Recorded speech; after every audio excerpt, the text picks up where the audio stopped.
Hello दोस्तों, मैं महेश स्वागत करता हूँ आपका ज्ञान की इस दुनिया में।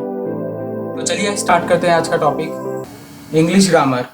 ये इस सीरीज का चौथा पार्ट है। इसके पहले 3 पार्ट में हमने नाउन को कंप्लीट किया। सबसे पहले 2 पार्ट में नाउन की बेसिक डेफिनेशन को जाना, उसके टाइप्स के बारे में पढ़ा, कुछ एग्जाम्पल्स भी देखे, और फिर लास्ट पार्ट में यानी कि थर्ड पार्ट में हमने नाउन से रिलेटेड बहुत से रूल सीखे और उसके ऊपर बहुत से एग्जाम्पल्स भी सॉल्व किए। और आपको पिछले वीडियो के एंड में मैंने एक एक्सरसाइज दिया था 10 क्वेश्चन का, जिसका आंसर यदि आप नहीं निकाल पाए तो इस वीडियो में हम सबसे पहले उनके आंसर जानेंगे, उसके बाद प्रोनाउन को स्टार्ट करेंगे। तो चलिए देखते हैं सबसे पहले उन 10 क्वेश्चन का आंसर। तो चलिए देखते हैं सबसे पहला क्वेश्चन, जो कि है darts are played by man as well as women. इसके अंदर क्या एरर है, मैंने आपको यही कहा था ढूंढने के लिए। मैंने आपको कहा था कि इन सभी क्वेश्चंस में से कौन से पार्ट में एरर है ये पता करना है। तो चलिए स्टार्ट करते हैं। डार्ट्स, ये डार्ट्स एक टाइप का गेम होता है। जब मैंने आपको नाउन के रूल्स पढ़ाए थे तभी आपको कहा था कि ऐसे बहुत से स्पोर्ट्स होते हैं जिनके लास्ट में एस आता है और वो प्लूरल की तरह दिखते भी है, लेकिन वो प्लूरल होते नहीं है, वो सिंगुलर ही होते हैं। यहाँ पर भी यही एरर है। डार्ट्स ये दिख तो रहा है प्लूरल है, लेकिन ये गेम का नाम है जो कि सिंगुलर में होगा, इसलिए यहाँ पर में आर नहीं लगेगा, इज लगेगा। ठीक है, तो आई थिंक पहला क्वेश्चन तो सॉल्व हो गया। Darts is played by man as well as women, ये पहले क्वेश्चन का आंसर है। यहाँ पे आर नहीं इज लगेगा, यही एक रॉन्ग था यहाँ पे। तो चलिए देखते हैं सेकंड क्वेश्चन। सेकंड क्वेश्चन में क्या एरर है। सेकंड क्वेश्चन है Indian force are known for their loyalty and integrity. ठीक है, Indian force are known for their loyalty and integrity. Indian force ये एक सिंगुलर नाउन है, ये एक कलेक्टिव नाउन था जिसके अंदर बहुत सारे लोग होते हैं। इंडियन फोर्स यानी कि बहुत सारे लोगों से बनता है फोर्स।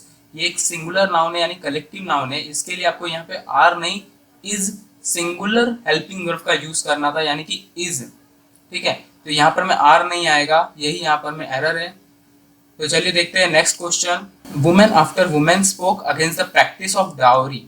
ठीक है, तो सबसे पहले मैंने आपको एक रूल बताया था जिसके अंदर मैंने ये कहा था कि यदि कोई प्रीपोजिशन के पहले और प्रीपोजिशन के बाद दोनों ही तरफ अगर सिमिलर नाउन का यूज किया गया हो तो वो दोनों ही सिंगुलर फॉर्म में होने चाहिए। ठीक है, बट यहाँ पर में यही एरर है। आफ्टर ये एक प्रीपोजिशन है, इसके पहले भी वुमेन है, इसके बाद भी वुमेन है, लेकिन ये एक प्लूरल फॉर्म में है। यहाँ पे वुमेन नहीं वुमैन होना चाहिए, यानी कि WOMAN, ये सिंगुलर होता है WOMAN। तो यही यहाँ पर में एरर है पहले पार्ट में कि यहाँ पे वुमेन आफ्टर वुमेन नहीं वुमैन आफ्टर वुमैन होना चाहिए था। ठीक है, तो चलिए देखते हैं next question. They left their luggages at the railway station. ठीक है, मतलब कि वो अपना लगेज रेलवे स्टेशन पे भूल आए। तो चलिए देखते हैं क्या है error. They they left their luggages, ये देखिए यहाँ पर मैं यही एरर है। मैंने आपको बताया था कुछ ऐसे वर्ड होते हैं जिनका कभी भी प्लूरल नहीं बनाया जा सकता, और उसकी मैंने एक ट्रिक भी दी थी। यदि जिस वर्ड के लास्ट में AGE आ जाए उसको आप कभी भी प्लूरल नहीं बनाएंगे। तो लगेजेस नहीं होता, ये लगेज होता है, इसलिए ये यहाँ पे रॉन्ग है, यहाँ पे एस नहीं आएगा। तो इसका करेक्ट सेंटेंस होता था they left their luggage at the railway station. इसका मतलब यहाँ पे लगेजेस नहीं आएगा, लगेज आएगा। ठीक है, तो चलिए नेक्स्ट क्वेश्चन देखते हैं। The customer handed over 100 rupees note to the shopkeeper. ठीक है, अब मैंने आपको रुपीज वाला कंसेप्ट बताया था जिसके अंदर मैंने आपको कहा था यदि रुपी के पहले कोई नंबर हो तो रुपी के बाद वाले नाउन को आप प्लूरल बनाएंगे, रुपी को प्लूरल नहीं बनाएंगे। ठीक है, तो यही यहाँ पर मैं रॉन्ग है। रुपी के पहले एक नंबर है यानी कि 100, और आपने यहाँ पे रुपी को, और यहाँ पर मैं रुपी को प्लूरल फॉर्म में लिखा हुआ है रुपीज, बट ये रॉन्ग है। यहाँ पर मैं नोट को प्लूरल फॉर्म में लिखना था, यानी कि इसका करेक्ट आंसर होता the customer handed over 100 rupee notes to the shopkeeper. ठीक है, यहाँ पर मैं नोट्स आएगा, रुपी नोट्स आएगा, रुपीज नहीं आएगा। ठीक है, तो चलिए देखते हैं next question. My brother in laws who lives in Mumbai have come to stay with us. ठीक है, अब मैं आपको एक बात बताता हूँ। यदि आपको ब्रदर इन लॉज ये जो वर्ड है, ये आपको लग रहा होगा कि ब्रदर इन लॉज मतलब बहुत सारे ब्रदर इन लॉ है, तो ये गलत फॉर्म किया गया है। इसका यदि प्लूरल बनाना हो, ब्रदर इन लॉ का यदि प्लूरल बनाना हो तो आप लॉ में एस नहीं लगाएंगे, ब्रदर में एस लगाएंगे। इसका मतलब इसका करेक्ट आंसर होता है माई ब्रदर्स इन लॉ। ठीक है, आप ब्रदर इन लॉज नहीं कहेंगे, माई ब्रदर्स इन लॉ कहेंगे। तो ये यहाँ पर में एरर था। इसका करेक्ट आंसर होगा my brothers in law who lives in Mumbai have come to stay with us. तो चलिए देखते हैं बचे हुए 4 क्वेश्चन। 7th, ये है हर mouth watered when she saw a bouquet of grapes. अब इसके अंदर आपको कुछ भी एरर नहीं लग रहा होगा, लेकिन इसके अंदर यहाँ एक एरर, ये जो बुके है इसका इस्तेमाल हम लोग फ्लावर्स के साथ करते हैं, फूलों के साथ करते हैं, ना कि ग्रेप्स के साथ। यहाँ पर में बंच ऑफ ग्रेप्स होना चाहिए था, बुके ऑफ ग्रेप्स नहीं। ठीक है, तो यही एरर है, यहाँ पे बुके नहीं होना चाहिए, बंच होना चाहिए था। ठीक है, तो हर mouth watered when she saw a bunch of grapes. ठीक है, या फिर बुके ऑफ फ्लावर्स लगा सकते हैं, लेकिन फ्लावर को देख करके मुंह में पानी तो नहीं आता, इसीलिए हर mouth watered when she saw a bunch of grapes. तो देखते हैं नेक्स्ट क्वेश्चन क्या है। If a student needs advices about career he और she should consult the career officer. अगर स्टूडेंट को एडवाइस चाहिए उनके करियर के बारे में, तो उन्हें कंसल्ट करना चाहिए करियर ऑफिसर के साथ। अब इसके अंदर क्या एरर है देखते हैं। If a student needs advices, ये जो वर्ड है एडवाइसेस, इसका प्लूरल फॉर्म कभी नहीं बनता, ये हमेशा ही सिंगुलर फॉर्म में एग्जिस्ट करता है। एडवाइस, ये मैंने आपको कुछ वर्ड्स लिख करके दिए थे, जिसके अंदर लगेज, जो मैंने आपको पिछले सेंटेंस में भी बताया, वहाँ पर मैं लगेज का यूज़ किया गया था, जिसके अंदर लगेजेस लिखा था। ऐसे ही यहाँ पर मैं एडवाइसेस लिखा हुआ है, ये एडवाइसेस नहीं होगा, एडवाइस होगा, तो ये यहाँ पर मैं रॉन्ग था।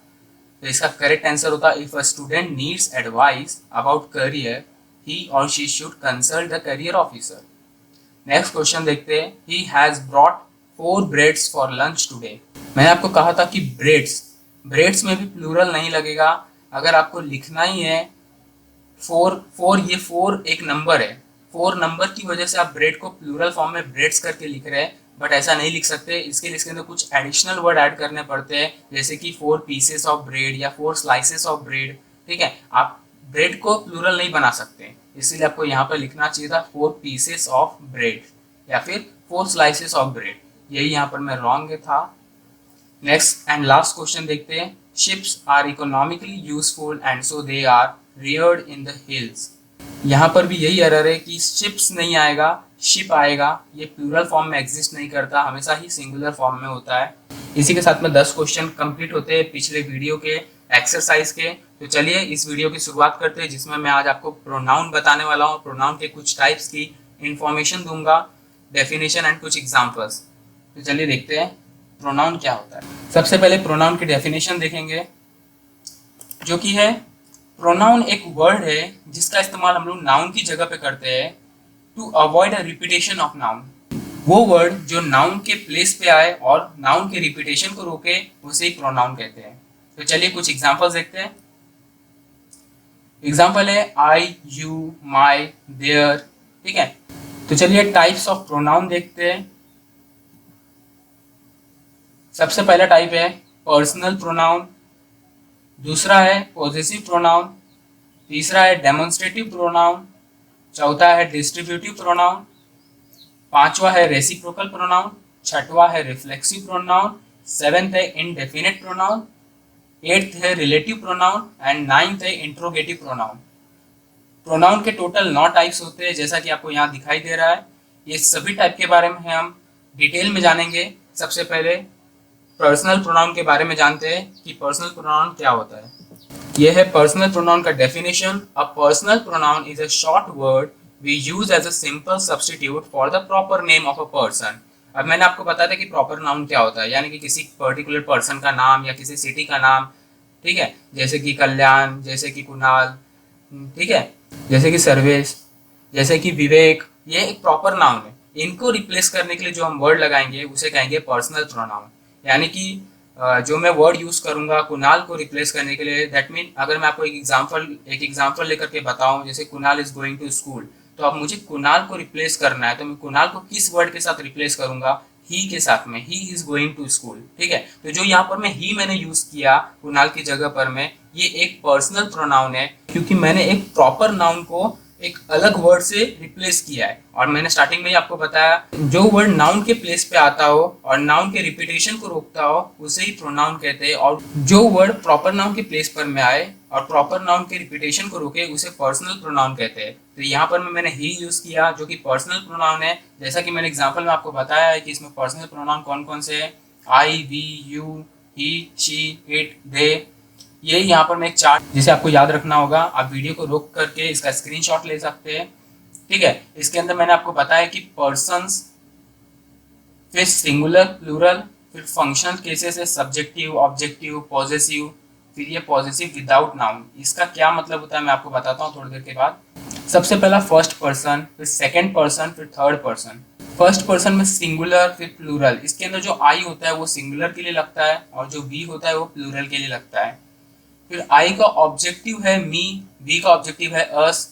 अब किसी सेंटेंस में, सेंटेंस का स्ट्रक्चर एक्चुअली होता क्या है, subject plus verb plus object. अगर सब्जेक्ट के प्लेस पर में आपको कोई प्रोनाउन लगाना है तो आप इसमें से सिर्फ सब्जेक्टिव केस को ही लगाएंगे, आप ऑब्जेक्टिव केस को नहीं लगाएंगे। यानी कि आप नहीं बोल सकते कि him is going to school. You have to say that he is going to school because he is a subjective case, and in the sentence when there is a subject place are vacant, so you have to use subjective pronoun.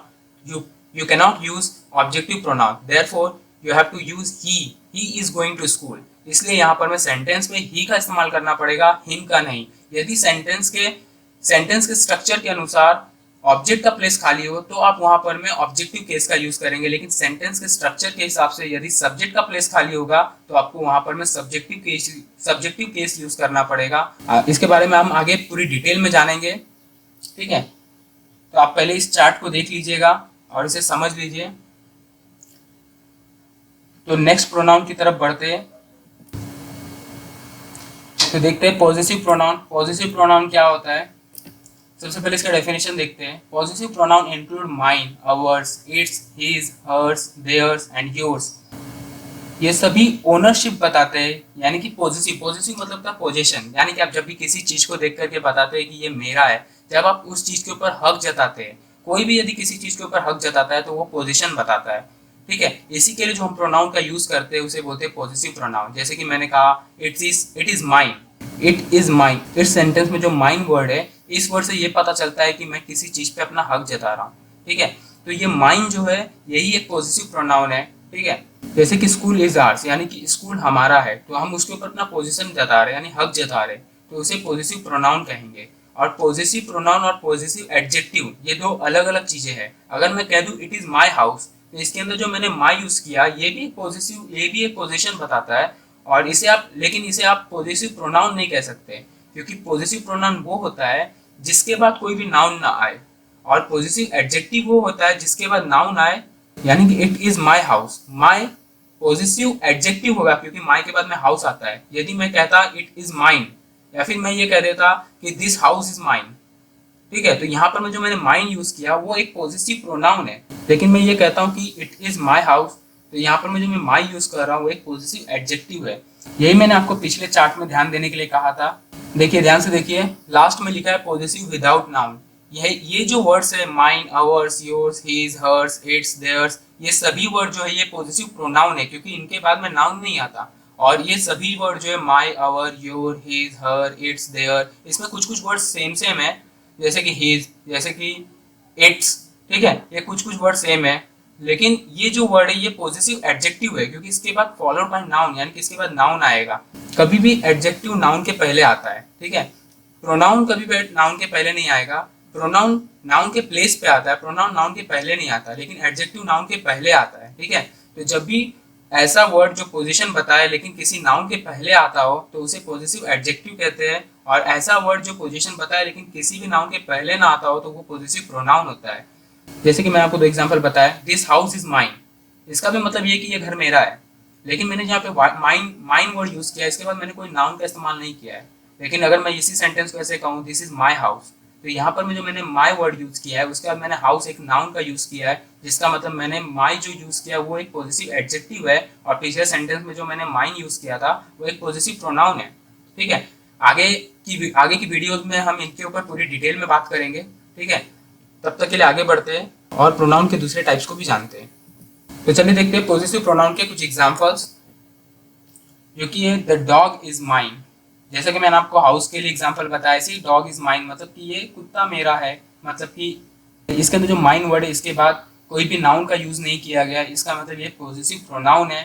ठीक है, वैसे आप इन words को याद भी रख सकते हैं, लेकिन आपको इट्स और हिज में कंफ्यूजन हो सकती है, क्योंकि मैंने आपको बताया इट्स और हिज ये दोनों में ही सेम है, पॉजिटिव एडजेक्टिव में भी और पॉजिटिव प्रोनाउन में भी। अगर आपको कोई सेंटेंस में पूछे कि ये पॉजिटिव प्रोनाउन है कि एडजेक्टिव है, तो आपको सिर्फ इतना ही करना है कि इट्स या हिज के बाद कौन सा वर्ड है इसको ध्यान देना है। अगर वो नाउन निकलता है तो ये पॉजिटिव एडजेक्टिव होगा, अगर नाउन नहीं है कुछ और है तो ये पॉजिटिव प्रोनाउन होगा।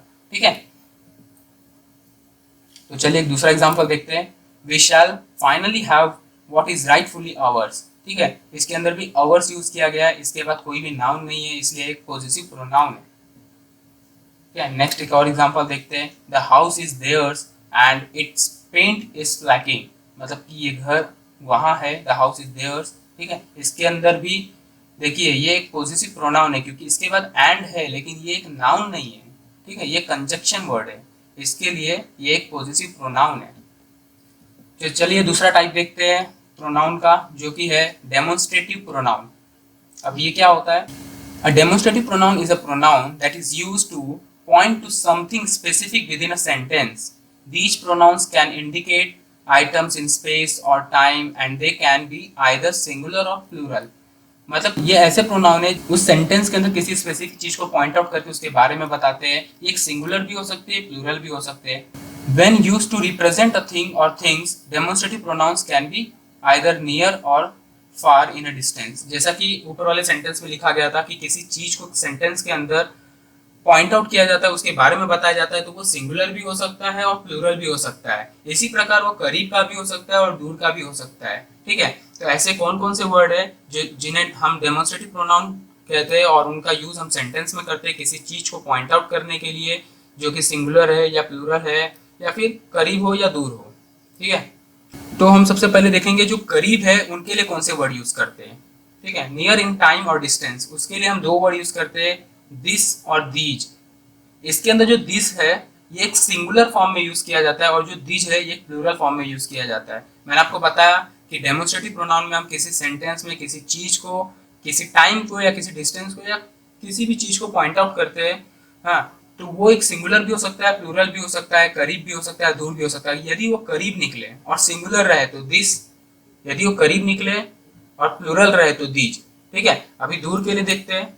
यदि वो दूर रहे और सिंगुलर रहे तो दैट, यदि वो दूर रहे और प्लूरल रहे तो दोज। ठीक है, चलिए कुछ एग्जांपल्स देखते हैं। सबसे पहला example, these are nice shoes but they look uncomfortable. ठीक है, यहाँ पर मैं करीब की बात चल रही है, सामने कुछ शूज है जो दिख तो बहुत अच्छे रहे। ठीक है, तो उनके बारे में बताया जा रहा है, उस शूज को पॉइंट आउट किया जा रहा है सेंटेंस के अंदर। जैसे कि मैंने आपको बताया डेमोन्स्ट्रेटिव प्रोनाउन वो प्रोनाउन होते हैं जो किसी सेंटेंस में किसी चीज को पॉइंट आउट करते हैं और उसके बारे में उस सेंटेंस में बताता है। ठीक है, तो यहाँ पर मैं शूज को पॉइंट आउट किया जा रहा है, दीज आर नाइस शूज। ठीक है, मतलब उसकी तरफ इशारा करके बताया जा रहा है। जैसे आप किसी को इशारा करके बताते हैं ये मेरा है या ये बहुत अच्छा लग रहा है, तो आप कैसे बताएंगे, दिस इज लुकिंग गुड। ठीक है, तो आप वहां पर मैं पॉइंट आउट करके बताते हैं, इशारे करके बताते हैं, उस सेंटेंस में उस चीज के बारे में बात हो रही होती है। इसी प्रकार यहाँ पर मैं शूज के बारे में बात हो रही है, तो यहाँ पर में बहुत सारे शूज है, इसीलिए दीज एक प्लूरल वर्ड यूज किया गया है नियर, इन, टाइम और डिस्टेंस के लिए। जैसे कि मैंने आपको बताया था दिस और दीज, यहाँ पर में दीज एक प्लूरल फॉर्म है, दिस एक सिंगुलर फॉर्म है, तो यहाँ पर में सेंटेंस में एक प्लूरल फॉर्म यूज किया गया है, इसीलिए दीज के बाद में जो हेल्पिंग वर्ब लगा है वो भी एक प्लूरल फॉर्म का लगा है। यहाँ पर में इज नहीं आर लगा हुआ है इसी वजह से। ठीक है, तो चलिए देखते हैं नेक्स्ट एग्जाम्पल, जो कि है those look like riper than the apples on my tree. ठीक है, यहाँ पर में भी जो दोज वर्ड है, those look like riper than the apples on my tree, मतलब किसी दूर की बात चल रही है, मतलब कहीं तो है वो। ठीक है, लेकिन यहाँ आपके सामने नहीं है।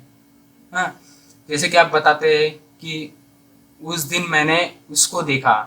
ठीक है, वो बहुत अच्छा लग रहा था, तो आप किसी को पॉइंट आउट करते हैं, लेकिन वो बहुत अच्छा लग रहा था मतलब वो पहले की बात है, दूर है, वो करीब नहीं है। ठीक है, ऐसे those look like riper than the apples on my tree. ठीक है, तो यहाँ पर में जो दोज वर्ड है ये एक प्लूरल वर्ड है और ये दूर की चीज को पॉइंट आउट करने के लिए यूज किया गया इस सेंटेंस के अंदर। तो चलिए देखते हैं next example, this was my mother's ring. ठीक है, अब इसके अंदर एक रिंग की तरफ इशारा करते हुए बताया जा रहा है कि ये मेरी मम्मी की रिंग है। ठीक है, तो ये रिंग है, एक सिंगुलर वर्ड है और करीब की बात है, इसके लिए यहाँ पर मैं दिस यूज किया गया है, this was my mother's ring. चलिए देखते हैं नेक्स्ट प्रोनाउन, जो कि है डिस्ट्रीब्यूटिव प्रोनाउन। अब डिस्ट्रीब्यूटिव प्रोनाउन क्या होता है? Distributive pronoun is a pronoun that describes members of a group separately and not collectively. ठीक है, अब इसका क्या मतलब है? इसका ये मतलब है कि बहुत से लोग होंगे लेकिन उसमें से बहुत से ग्रुप में रहेंगे। जैसे कि मैंने यहाँ पे लिखा, distributive pronoun is a pronoun that describes members of a group. बहुत से ग्रुप में रहेंगे लेकिन जब सेंटेंस में बात की जाएगी तो एक पर्टिकुलर हर एक पर्सन के बारे में बात की जाएगी, हर एक चीज के बारे में बात की जाएगी। ठीक है, जब उनकी बात होगी तो सेपरेटली बात होगी, कलेक्टिवली बात नहीं होगी। ठीक है, लेकिन वो मेंबर्स ऑफ ग्रुप रहेंगे। We use this pronoun to describe all the members of the particular group। ठीक है, जैसे कि मैंने आपको बताया कि ग्रुप की बात होगी लेकिन उसके अंदर हर एक पर्सन की सेपरेटली बात होगी, पूरे ग्रुप को एक साथ कंसिडर नहीं किया जाएगा। जैसे कि this pronoun is always singular and we use it with singular noun and verb. ठीक है, ये प्रोनाउन हमेशा ही सिंगुलर होते हैं और इनके लिए जो भी हम वर्ब का यूज करेंगे वो भी एक सिंगुलर ही होगा।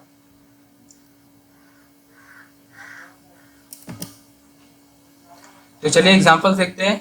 ये है each, every, either, neither, everyone, none, any, etcetera. ठीक है, ये ऐसे वर्ड्स है जो किसी ग्रुप के बारे में बात करते हैं लेकिन ग्रुप के अंदर जो पर्टिकुलर पर्सन है, जो किसी ग्रुप के लिए यूज किए जाते हैं, बट ग्रुप के अंदर की पर्टिकुलर हर एक पर्सन के लिए यूज किया जाता है। जैसे ईच ऑफ द फैमिली, एक फैमिली यानी कि प्लूरल वर्ड है, ये प्लूरल वर्ड है, मतलब प्लूरल के अंदर की बात चल रही है। फैमिली, फैमिली के अंदर बहुत सारे लोग होते हैं लेकिन ईच ऑफ द फैमिली मतलब फैमिली के हर एक मेंबर की बात हो रही है। ठीक है, पूरे फैमिली एक ग्रुप की बात चल रही है लेकिन ईच लगाने की वजह से आप फैमिली के अंदर के हर एक मेंबर को पॉइंट आउट कर रहे हो। ऐसे ही every, either, neither, everyone, none, any, etcetera. तो चलिए देखते हैं कुछ examples. Each of the girls draws a picture. ठीक है, अब यहाँ पर मैं बहुत सारे गर्ल्स थे और इस सेंटेंस में ये बताया गया कि बहुत सारे गर्ल्स में से सभी ने पिक्चर ड्रॉ किया। Each of the girls draws a picture, बहुत सारे गर्ल्स थे यानी कि ग्रुप था, उसके अंदर से हर एक लड़की ने यानी कि अलग अलग पर्टिकुलर बात किया गया, सेपरेटली बात किया गया कि हर एक लड़की ने पिक्चर ड्रॉ किया। ठीक है, तो नेक्स्ट एग्जाम्पल देखते हैं। She has given 10 notebooks each student. ठीक है, मतलब उसने हर एक स्टूडेंट को 10 नोटबुक दिए। ठीक है, यहाँ पर में भी ईच का यही मतलब यूज किया गया कि हर एक स्टूडेंट को। ठीक है, नेक्स्ट एग्जांपल देखते हैं। Neither of the newspapers is English. यहाँ पर में बहुत से न्यूज़पेपर आते होंगे लेकिन उसके अंदर से कोई भी न्यूज़पेपर इंग्लिश में नहीं है। ठीक है, तो यहाँ पर मैं हर एक पर्टिकुलर न्यूज़पेपर को पॉइंट आउट करके बताया गया कि कोई भी न्यूज़पेपर इंग्लिश में नहीं है। नाइदर ऑफ द न्यूज़पेपर मतलब कोई भी न्यूज़पेपर इंग्लिश में नहीं है। ठीक है, ग्रुप की बात चल रही थी न्यूज़पेपर की, neither of the newspaper is English. ठीक है, तो आज इतना ही प्रोनाउन के। आज हमने 4 टाइप सीखे, बचे हुए 5 टाइप मैं आपको अगले वीडियो में बताऊंगा। लेकिन इस वीडियो की खत्म होने से पहले, जैसा कि मैं हर वीडियो में आपको लास्ट में एक एक्सरसाइज देता हूँ, इसी तरीके से मैं इस वीडियो के लास्ट में भी आपको एक एक्सरसाइज दे रहा हूँ, जो कि है आपके सामने। ये 10 क्वेश्चन का एक्सरसाइज है जिसे आपको सॉल्व करना है। इसके अंदर आपको सिर्फ प्रोनाउन को ढूंढने हैं और वो कौन से टाइप का प्रोनाउन है ये भी पता करना है। तो आप सभी क्वेश्चन को सॉल्व करेंगे और फिर नेक्स्ट वीडियो में हम मिलेंगे प्रोनाउन के बचे हुए टाइप के साथ। सबसे पहले नेक्स्ट वीडियो में मिलेंगे, पहले इन क्वेश्चंस को सॉल्व करेंगे, फिर प्रोनाउन के बचे हुए टाइप्स को देखेंगे। तो चलिए देखते रहिए world of knowledge English grammar को 0 लेवल से समझने के लिए। Bye bye, take care.